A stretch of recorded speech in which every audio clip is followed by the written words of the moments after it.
Hi students, welcome to Sunil's tutorial. I'm Sunil Midwani and today we'll be doing the MCQs of oscillation. Take down the sum please.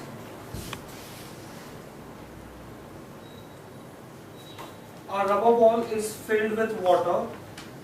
A rubber ball is filled with water having a small hole. A rubber ball is filled with water having a small hole, is used as a bob, is used as a bob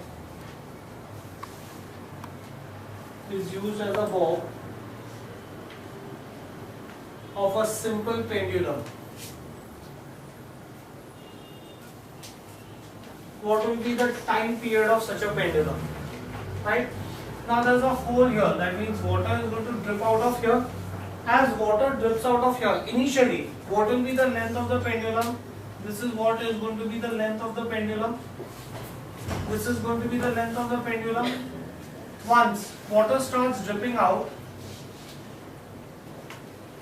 let's assume that half the water is out. So this is what happens once half the water is out. Once half the water is out, then this is going to be my effective length of the pendulum. Right? Once the entire water pours out,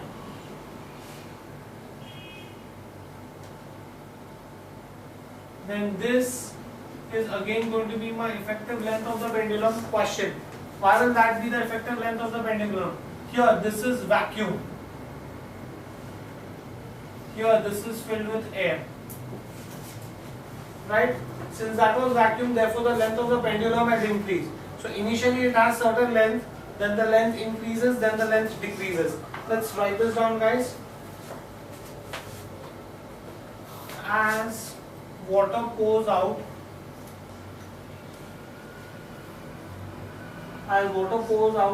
of the ball, the center of gravity of the ball decreases and tension increases. Right? When bob is half filled, and the bob is half filled, the center of gravity is low and tension is going to be extremely high. Right? After this, that is after half the ball is filled, half the ball is empty, the center of gravity starts rising again and reaches the same value as initially.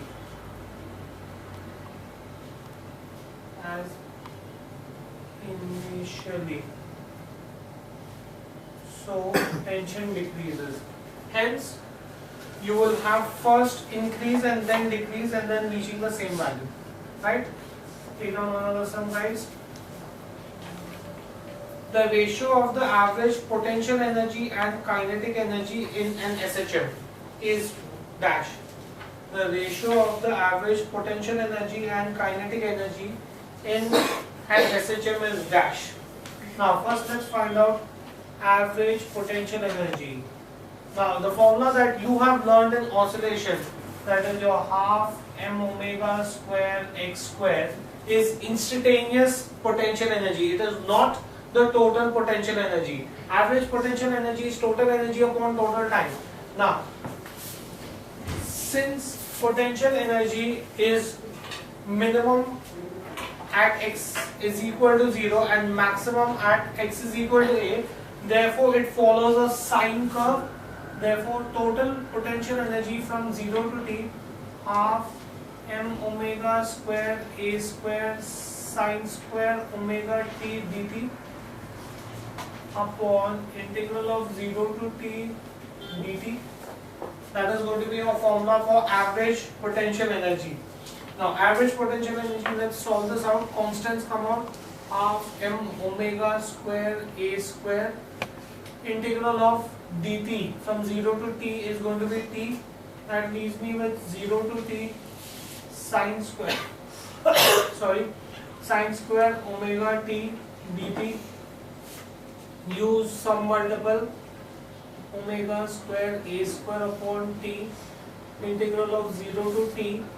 This is going to be nothing but 1 minus cos 2 omega t upon 2. Take this 2 common outside, so this will become 1 upon 4 m omega square a square upon t. Integral of 0 to t. Split the integral sign, so this is going to be 1 dt minus integral of 0 to t cos 2 omega t dt. Right? So in this case you can say that, let's solve this. If I solve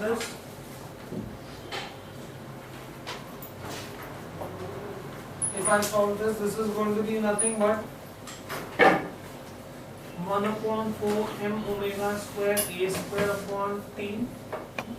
Integral of dt is t minus integral of cos 2 omega t is nothing but sin 2 omega t upon 2 omega when the limits are between 0 to t. Leave this here, but we know that omega is nothing but 2 pi upon t. Therefore 2 omega is 4 pi upon t. Therefore 2 omega t is 4 pi. Hence sin 2 omega t is nothing but sin 4 pi, but sin 4 pi is 0. Therefore sin 2 omega t is going to be 0, right? So in that case I will get average potential energy. Average potential energy is 1 upon 4 m omega square a square upon t. This is t minus 0. I don't need to integrate because that whole term is 0 only, right? So this is going to be 1 upon 4 m omega square a square, because t and t will get cancelled, right?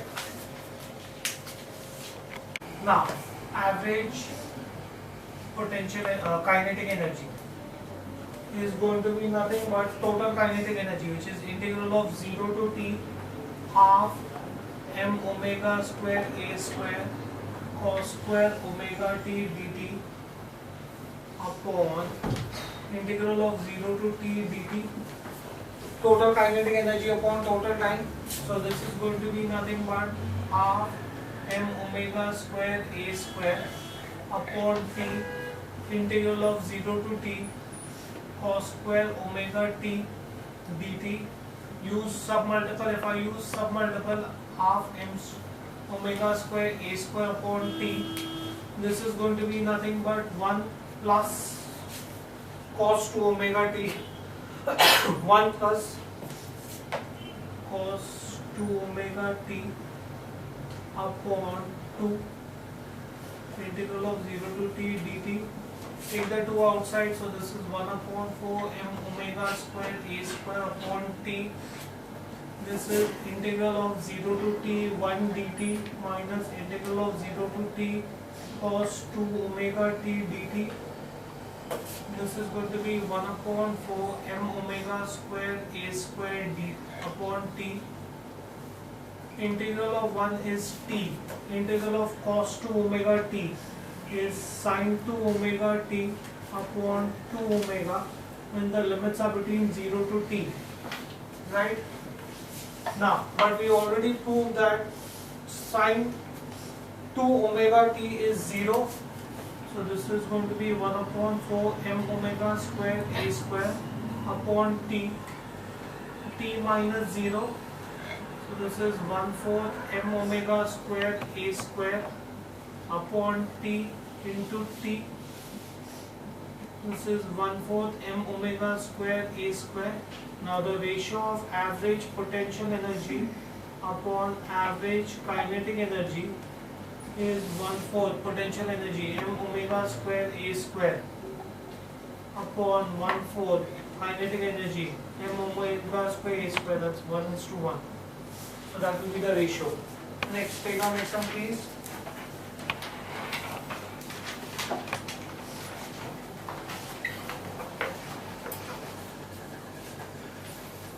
If a simple pendulum has a length L,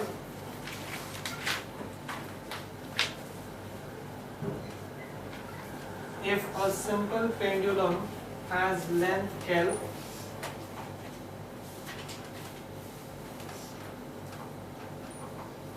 and has a maximum angular displacement of theta,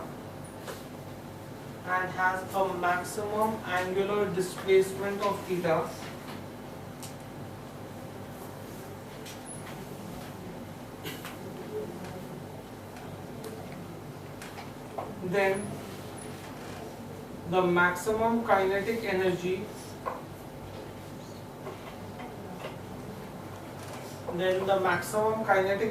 of ball of mass m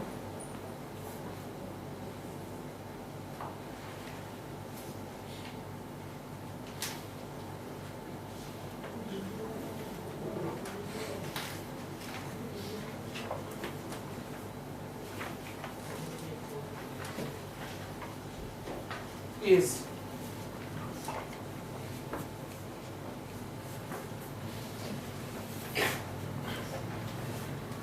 let's see this maximum kinetic energy they asked me to find out.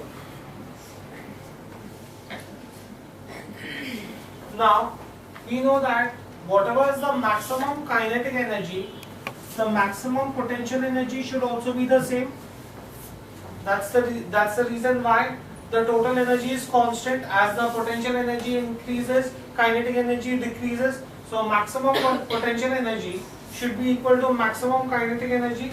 The potential energy we know is nothing but mgh. Potential energy is nothing but mgh. Now, in this case, h from our UCM we know is nothing but L1 minus cos theta. From vertical motion of UCM, we know that h is equal to L minus cos theta. So, if I substitute this value, I'll get maximum kinetic energy is mgl 1 minus cos theta. Right? Now, I could use some multiple. I can say that cos theta is cos square theta minus sin square theta, 2 cos square theta minus 1 minus 2 sin square theta by 2. So if I use this, I will get this as 2 sin square theta by 2 is 1 minus cos theta. So 1 minus cos theta can be written as, I have 1 minus cos theta that can be substituted as 2 sin square theta by 2.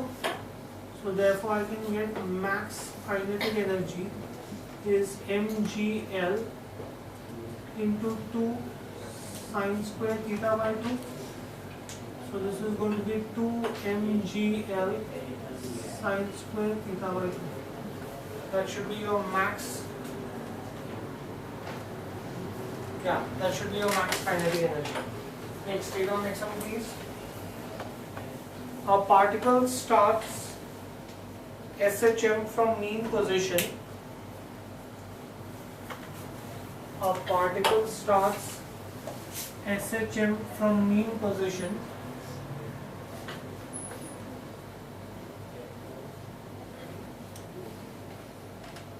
It has an amplitude of A.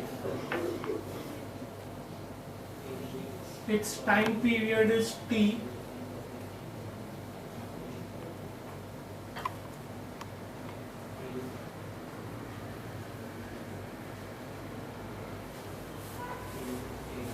At what distance, at what displacement,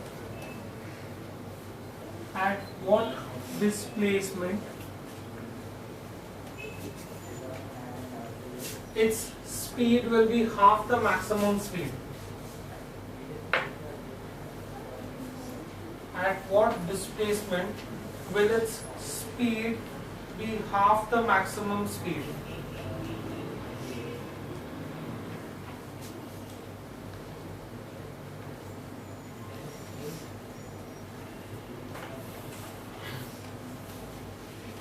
It is going to move in, it is going to start from mean position and it is going to move on either side. They have given you that you have maximum velocity at mean position. Now you want to find out, they have also given you at what distance will the velocity be half the maximum velocity. Now velocity is given by the formula omega square, omega root of a square minus x square is nothing but v max by 2. Right? Now in order to get rid of v max, I can write v max is nothing but a omega. In order to get rid of the square root sign, I can say squaring both the sides. So I'll get omega square a square minus x square is nothing but a square omega square upon 4. This is what happens when I square. So in that case I'll get 4 omega square a square minus 4 omega square x square is a square omega square. So in that case I will get 3 omega square a square is 4 omega square x square. So in which case I will get omega square gets cancelled. You will get x square is 3 upon 4 a square, x is root 3 upon 2a. So at a distance of root 3 upon 2a, the velocity will be half the maximum velocity. Next, take our next one please. The time period of a simple pendulum, the time period of a simple pendulum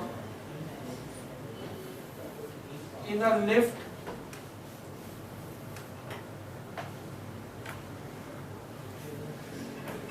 descending with constant gravity g is.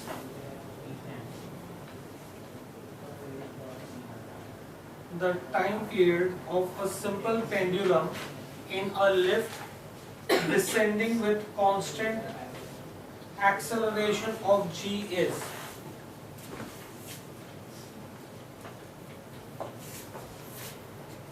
Now we know that T is equal to 2 pi root of L by G for a simple pendulum. Since the pendulum is in a descending lift,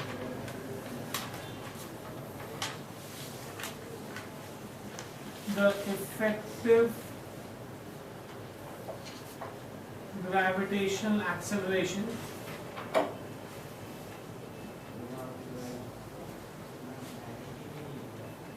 let's assume is g bar, right? So in that case, what will g bar be? G is the acceleration. It is descending with a constant gravitational acceleration g. So whatever is the velocity with which it is coming down, you have to subtract from the gravitational acceleration. It is coming down, the lift is coming down with a constant gravitational acceleration of g, right? So this is going to be 0, therefore time period will be 2 pi root of L by g bar, 2 pi root of L by 0, anything multiplied by 0 is infinity. So the time period of a simple pendulum in a descending lift, descending with a velocity of g is infinity. Right? Take our next one please. A simple harmonic motion, a simple harmonic motion is represented by, a simple harmonic motion is represented by f of t is 10 sine 20t plus 0.5.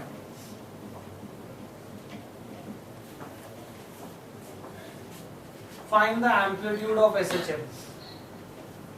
Find the amplitude of SHM. Find the amplitude of SHM. Very simple. Compare this to x is equal to a sine omega t plus alpha. Therefore, I can straight away say amplitude is going to be 10 meters.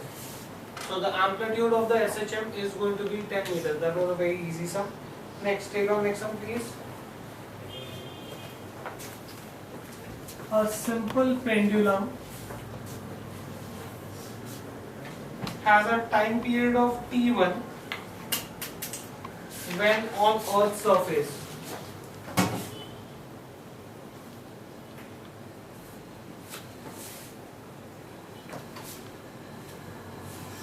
And t2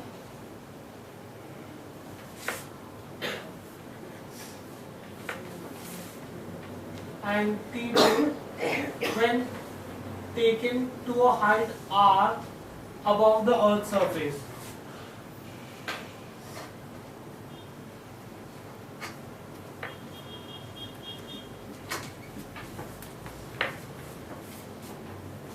Where r is the radius of the Earth. Where r is the radius of the Earth. Find the value of T1, T2 upon T1. Find the value of T2 upon T1.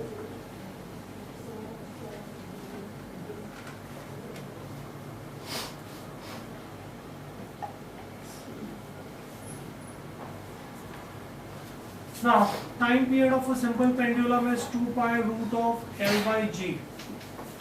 Right? We also know from gravitation that G is nothing but Gm upon R square. Right? I can say that therefore T is inversely proportional to root of G and G is inversely proportional to R square. If I combine the two equations, I will get therefore T is directly proportional to R. If I combine these two equations, I will get T is directly proportional to R. Therefore, I can say that T2 upon T1 should be equal to R2 upon R1. But what is R2? T2 upon T1 is 2R because it is taken at a radius. Radius of the Earth is R and it is taken at a height of R. Therefore, R2 will be R plus R, which is 2R. Therefore, the ratio of T2 upon T1 is going to be 2:1. Next, take on next one, please. A particle executes simple harmonic motion. A particle executes simple harmonic motion between x is equal to minus a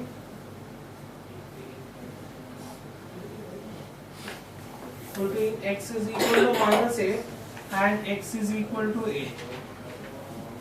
X is equal to minus a and x is equal to a. The time it taken for it to go from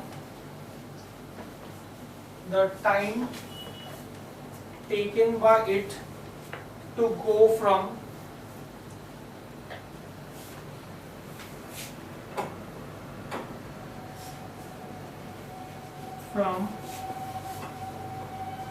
0 to a by 2 is t 1. And to go from a by 2 to a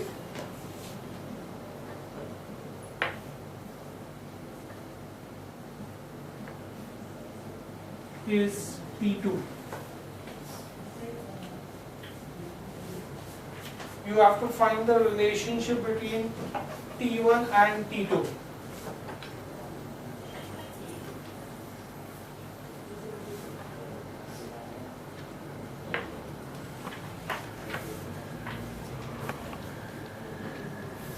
Now let's see this. We know that x is equal to a sine omega t. Sorry, when the pendulum starts from mean position, it is going to be displacement is equal to x is equal to a sine omega t. Now the displacement, it is, they give you, it has gone from 0 to a by 2. So therefore I can say that a by 2 is a sine omega, can be written as 2 pi upon t into t. So in that case a and a gets cancelled, so I'll get 1 upon 2 is sine 2 pi upon t into t. But we know that sine 30 is 1 by 2, thus I can say that 2 pi upon t into t is 30. 30 is nothing but pi by 6. 30 degrees is nothing but pi by 6. Therefore pi and pi gets cancelled. So the time period is going to be nothing but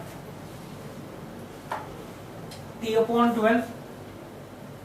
So it takes t upon 12 seconds to go from 0 to a by 2, right? Thus I can say that my initial time period t1 is t upon 12. Now it is going to go from a by 2 to a, right? So in that case I can say that t2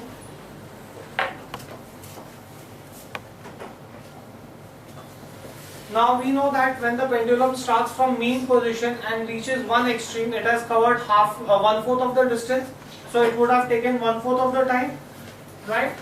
So I see this.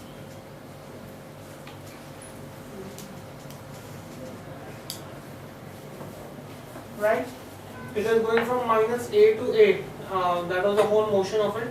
So in that case, I can therefore say that t2 will be one-fourth of the time. That is the time taken to go from mean position to one extreme. Minus, I want to know this much time. This is nothing but a by 2. From 0 to a by 2, it has taken t by 12. So from a by 2 to a, it must have taken how much time? T by 4 minus t by 12. From 0 to a by 2, the time taken by it, this time is t by 4. The time from here to here, sorry, this is t by 12. This time is t by 4. The time taken for it to go from mean position to one extreme is t by 4.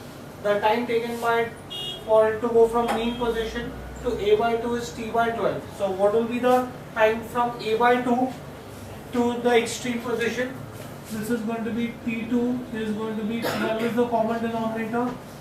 3t minus t, that is 2t by 12. That's t by 6. What have they asked me to find out? They have asked me to find out the relationship between them. So I can say t1 obviously is smaller than t2 because in t1 it is t by 12 and in t2 it is t by 6. Therefore the relationship is t1 is smaller than t2. Next, take on next one please.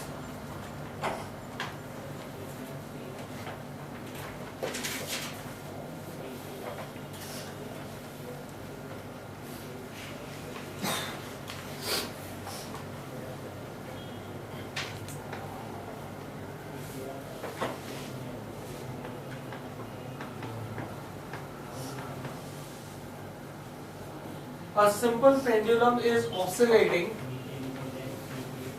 A simple pendulum is oscillating without damping.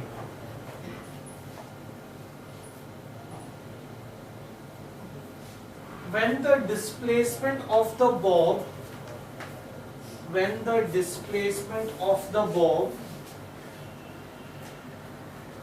is less than maximum,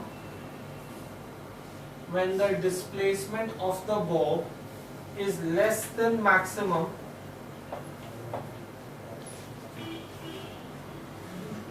draw a diagram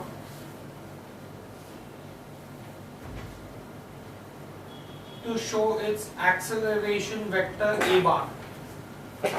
draw a diagram to show its acceleration vector a bar. Now, this should be very interesting. Pendulum mean position. It hasn't reached extreme position because they said simple pendulum is oscillating without damping when the displacement of the bob is less than the maximum.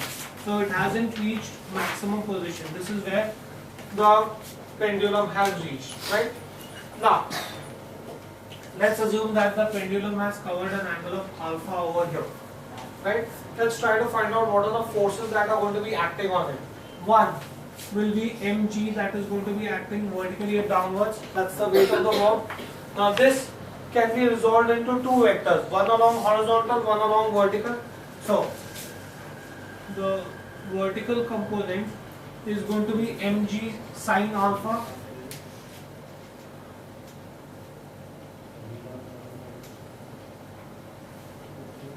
This component will bring the pendulum back to its mean position, and the horizontal component mg cos alpha, which is going to counterbalance the tension on the string. So now the tension on the string, since the body is moving in UCM, the tension on the string is going to be nothing but mv square by L, where L is the length of the string. Be mv square by r, but here the r value is L. So these are the forces that are going to be acting on the string when the pendulum has not reached its mean position. Okay, now I have to find out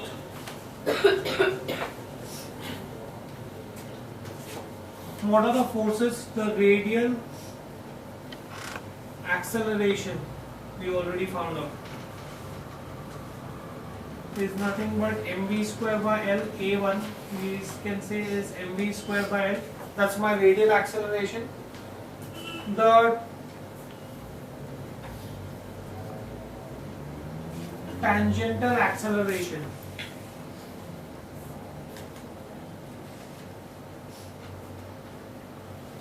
that is the force that will bring it towards the mean position, is g sine alpha. That's my tangential acceleration. Therefore, what will be the resultant of these two accelerations? It should be not v square by L, right? The resultant of these two accelerations,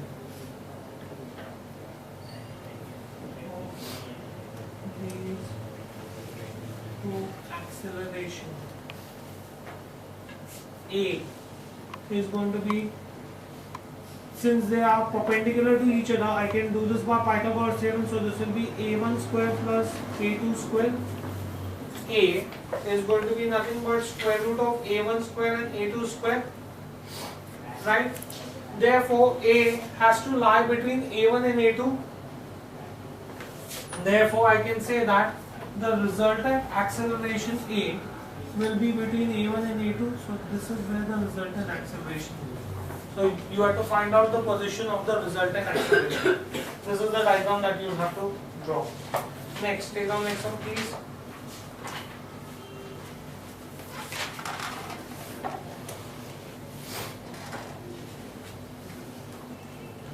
The angular velocity of three bodies in SHM, the angular velocity of three bodies in SHM is omega 1, omega 2 and omega 3, and their amplitudes is A1, A2 and A3.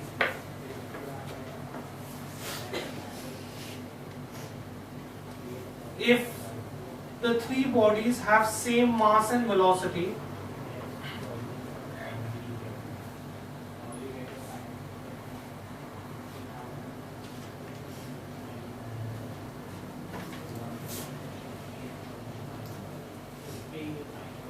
If the three bodies have same velocity, then blank. You will fill in the blank too. Now, since the three bodies have same velocity,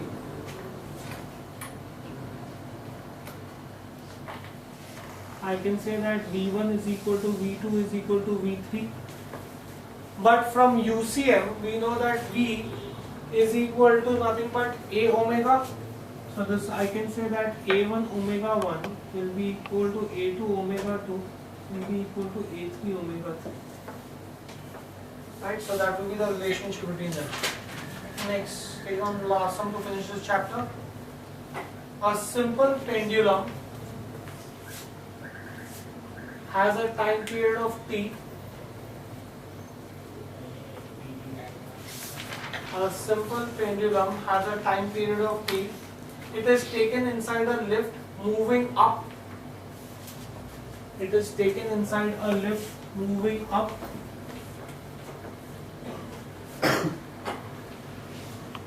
With a uniform acceleration of g by 3.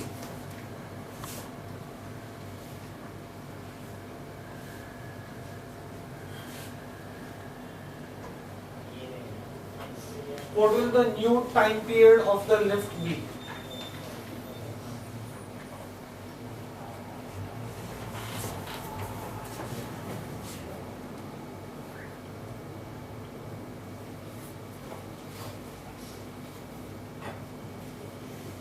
When the lift is at rest, we know that time period of the simple pendulum, let's call that as T1, is nothing but 2 pi root of L by G. Right? When the lift is accelerated upwards, when the lift is accelerated upwards, right? Since it is moving upwards, therefore the value of g will increase. If it was moving downwards, the value of g would have decreased. So the value of g will be whatever was the value of g plus the acceleration with which it is moving upwards. But the value of a, we call this as t2. So I can say t1 upon t2 is 2 pi root of L by g upon 2 pi root of L by g plus a. 2 pi gets cancelled, root L will get cancelled, so I'll get t1 upon t2 is nothing but root of g plus a upon g, right? Now, but I know the value of a is nothing but g by 3, so this is nothing but root of g plus g by 3 upon g, 4g by 3 upon g, that is nothing but 2 by root 3. Right, so the ratio of the time periods is going to be nothing but 2 by root 3. Therefore, I can say that T2 is going to be nothing but root 3 by 2 times T1. So the new time period will be root 3 upon 2 times the original time period. This finishes this chapter. We'll stop this here for the day. Thank you.